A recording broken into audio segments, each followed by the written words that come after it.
Hello and welcome back to Mini Rust in Rust. This is video 30. My name's Andy. We're writing a Rust-like programming language. We've got ourselves a little example chunk of code here,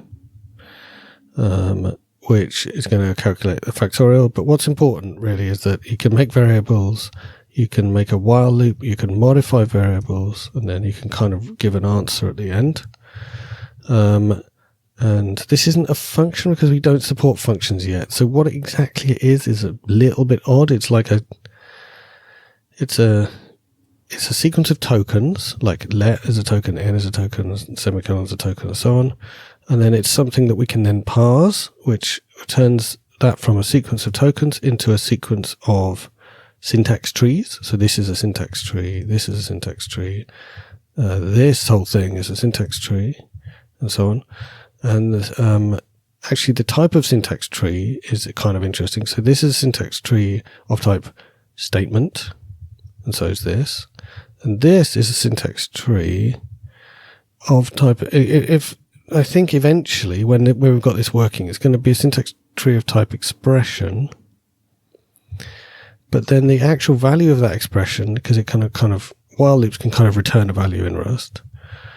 But the actual value of that expression kind of gets just chucked away because then we have another expression after it, which is separate, which is x. And the point is, normally what I was expecting, and the error we're about to deal with, is that normally when you're going to throw away an expression like this, it'll be followed by a semicolon. So if we had, say, like x semicolon here, that would be perfectly valid. You just say, like, tell me what x is. And then I immediately throw it away because the semicolon means I'm not interested in the value. So I was kind of expecting us to always, whenever it's a thing that essentially looks like a statement, because we don't care about its value, it's always going to have a semicolon. But that's not the case here. This while loop ends. We know it's ended because a while loop does just end when you hit the closing curly bracket, but there's no semicolon there to say and throw away the return value and let me start parsing the next thing.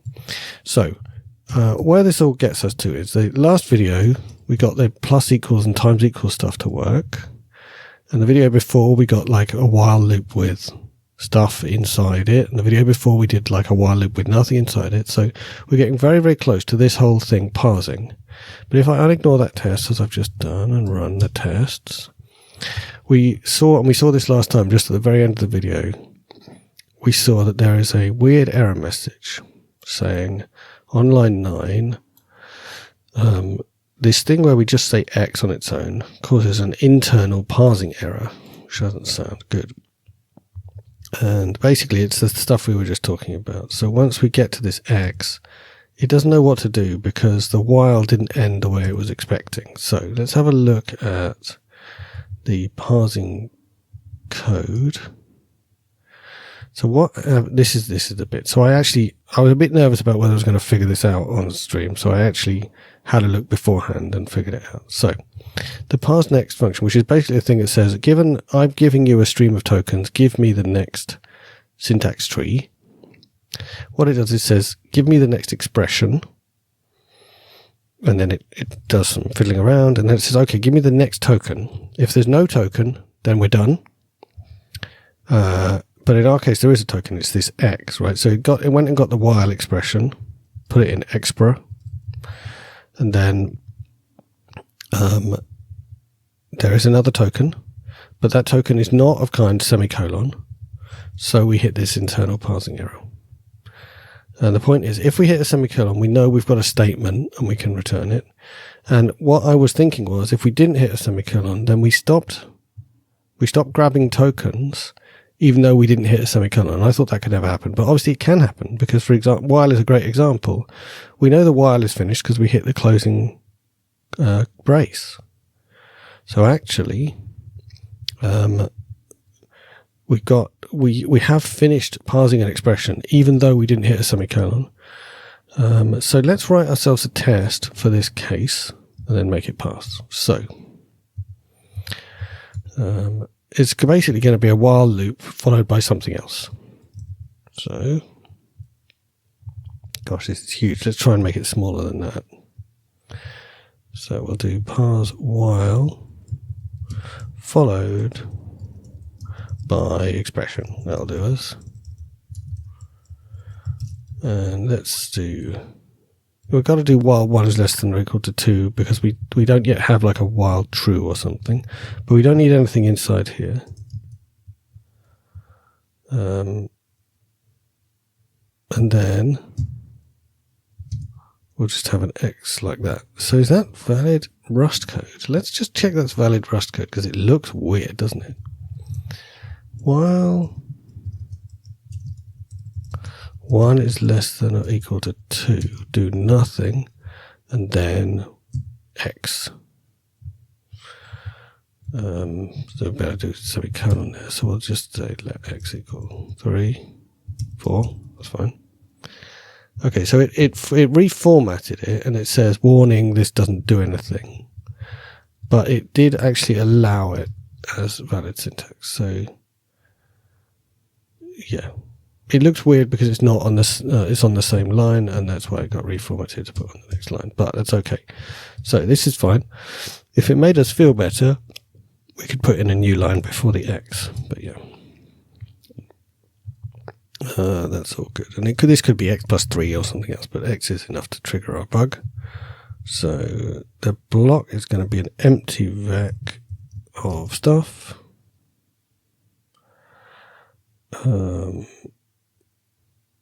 And even the final expression in our while loop is going to be a unit expression. So it's going to look like this. But what it should then do, so what does parse_v do? It just calls parse once, right? Oh no, it collects all the syntax trees. So it should then be another syntax tree here, which is of type symbol, no expression, no symbol, right? I think.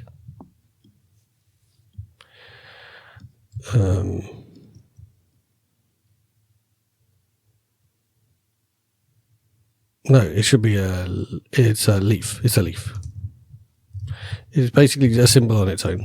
So that is a leaf. And leaf takes an argument, which is the leaf token.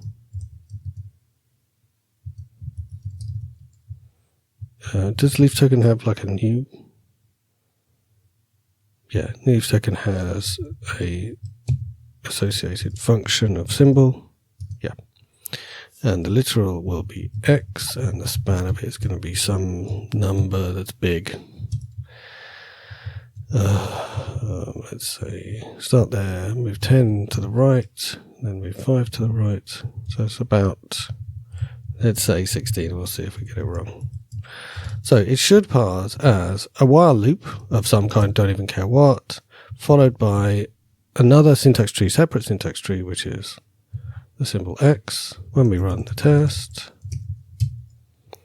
it's actually going to fail the same way as that by saying there's an internal parsing error. So the fix for this is basically we were wrong to expect that there would always be,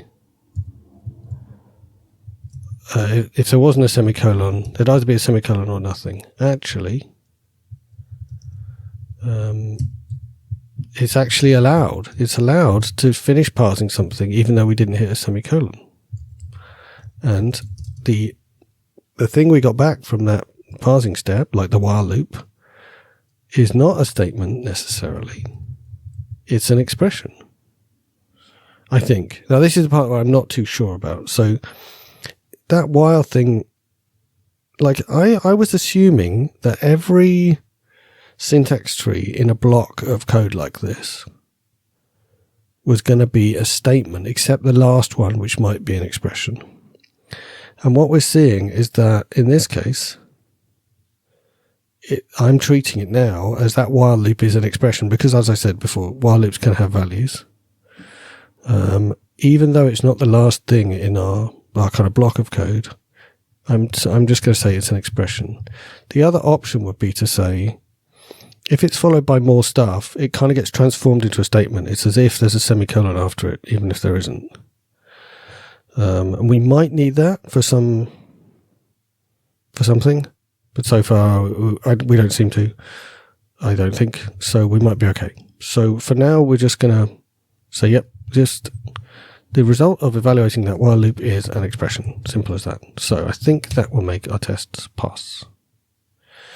Except that I got something wrong with thing, file expression, syntax tree, unit. Oh. So I'm expecting this additional syntax tree to appear. I know why. So it doesn't. So yeah, basically what happened was in our test, curly bracket space X, we'll find where we're going. Yeah, okay. So in our test, we are saying, look, there should be an X symbol after. So after our while, which was an expression, a while expression, then there should be another syntax tree, which is a leaf which has X in it. And then what that test just told us was when you actually parse this, you only get back the while and you don't get back the leaf. And I've just figured out the reason why, which is, let's think through this logic of the expression, the parse next code. So what the parse next code says is give me the next expression, get the next token. The token should be a semicolon. It's the statement. Otherwise, return the expression, but we've already consumed the token. So what we need to do is unconsume the token. By the way, I'm so not regretting adding this give back thing. It's so good. Something like that. Yeah. So this give back thing of just saying, oh, I accidentally consumed that token when I didn't mean to. I'm just so pleased with it. It just makes this stuff so much easier than if I had to like peek and then make sure I consumed it if I was using it and not, I can just give it back. Maybe it's just as complicated, I don't know. Right, now, I'm all confidently telling you that that's fixing it. And it has fixed it. So the error we're getting here is from the type checker saying that our example doesn't yet type check. So the next video, I guess, we're going to be type checking these while loops and stuff that we've never done before. But right now, we are able to parse everything. We're able to lex and parse everything in this expression. And our next step is to type check and then evaluate this thing. And we should ought to be able to, at some point, once we've done the type checking and evaluation, be able to tell you what the factorial of 3 is. So yeah, just going over that one more time. Previously, we were thinking that if you hit a semicolon, we've finished the statement. Otherwise, we should have either hit the end of the stream, which is here, no more tokens, or we should have hit a semicolon. If something else was happening, then something weird was happening because there's only a semicolon that can end an expression and turn it into a statement. But that wasn't right because a while loop and a lot of other things like an if or something, I guess, could do the same thing. To be, it's the end of the expression, even though it's not followed by a semicolon. So, hope you enjoyed. Next time, we're going to think about type checking some of these brand new concepts we've created. We've created quite a few brand new concepts. Like, I guess the less than or equal is new, the times equal plus equal are new, the while loop is new. All of those things have types, and we're going to need to figure them out. So, looking forward to a bit of type checking, although a little bit scared because it's the stuff that I don't know so well. But we should get there. Hope you enjoyed. Leave a comment if you'd like to see something different, or if there's a particular thing you enjoyed, or if there's something that I didn't explain very well, or you'd like more detail on. Also leave a comment if there's particular areas of this interpreter that seem interesting to you, or you're wondering how we're going to approach them. So I look forward to reading your comments. Talk to me on Mastodon. See you next time.